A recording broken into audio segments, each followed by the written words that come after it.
Bonjour, je m'appelle Raissa Conan. En ces moments d'interminable pandémie du Covid-19 que nous vivons et subissons, j'ai l'honneur de vous présenter une série d'émissions historiques, dont la première démarre aujourd'hui.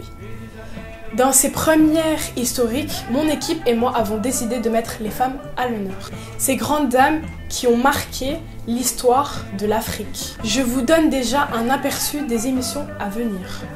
Tenez, les femmes de la marche de Bassam en Côte d'Ivoire, les Amazones de Guinée, la Guinée d'Ahmed Sékou Touré, les Amazones du Dahomey, aujourd'hui le Bénin, ou alors au Nigeria avec Fumilayo Ransome Kuti, la mère des droits des femmes.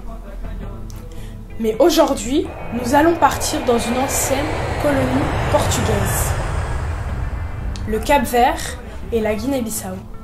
Ce qu'il faut savoir avant de commencer, c'est le destin lié de ces deux pays qui, à l'époque de leur indépendance commune, il n'y a pas si longtemps, représentaient un seul et même pays. Lumière sur Carmen Pereira.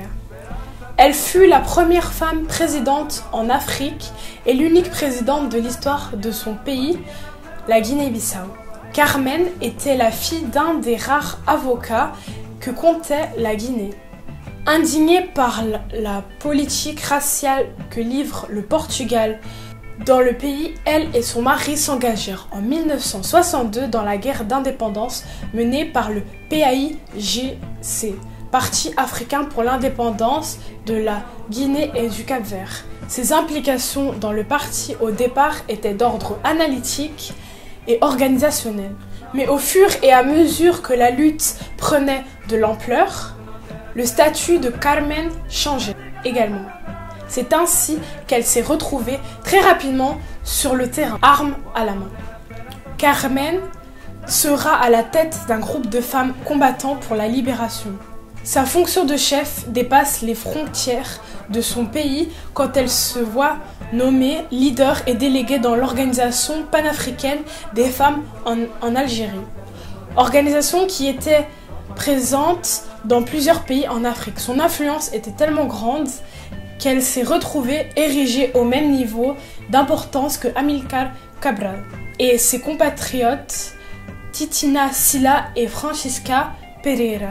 Très vite, les forces portugaises sont à ses trousses, ce qui la contraint à quitter le pays. Elle vit un temps au Sénégal avant de s'envoler vers l'Union soviétique pour y étudier la médecine.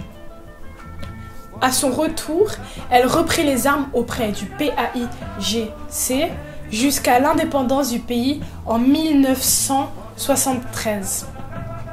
Après la victoire, elle a occupé de 1975 à 1980 un poste au Parlement capverdien, le Cap-Vert et la Guinée formant alors un seul et même pays, puis fut ministre de la Santé des Affaires sociales de 1981 à 1983.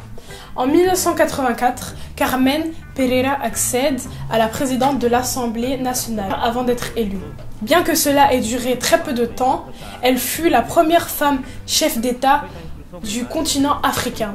À la suite, elle sera active au gouvernement jusqu'en 1992, avant d'être démise de ses fonctions par un certain João Bernardo Vieira, président de la République de Guinée-Bissau d'alors. Elle décédera le 4 juin 2016 à Bissau.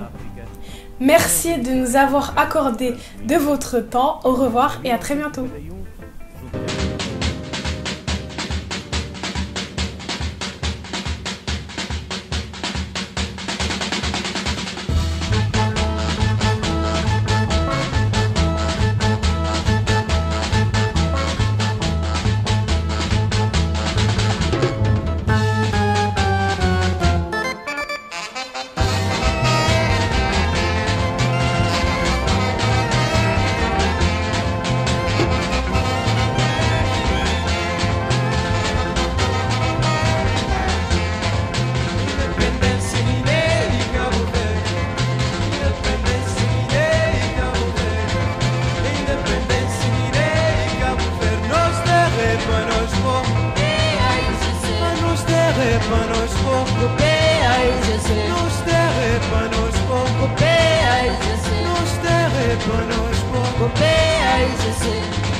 De proclamar unilateralmente a independência da Guiné.